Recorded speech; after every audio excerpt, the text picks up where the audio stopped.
হিন্দু মুসলমান এই স্বাধীন ভারতে হিন্দু মুসলমান দিচ্ছে সকলে নারা, এই ভারত সবার সেরা, এই ভারত সবার সেরা। যেথায় এক আসরে গীতা বাইবেল কোরআন তেলাওয়াত করা, এই ভারত সবার সেরা, এই ভারত সবার সেরা।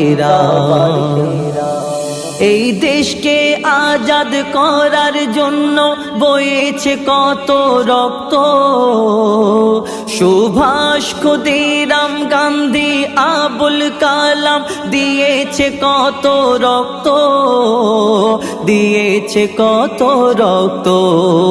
সব জাতির অবদান ভারত মহান, সব জাতির অবদান ভারত মহান। সব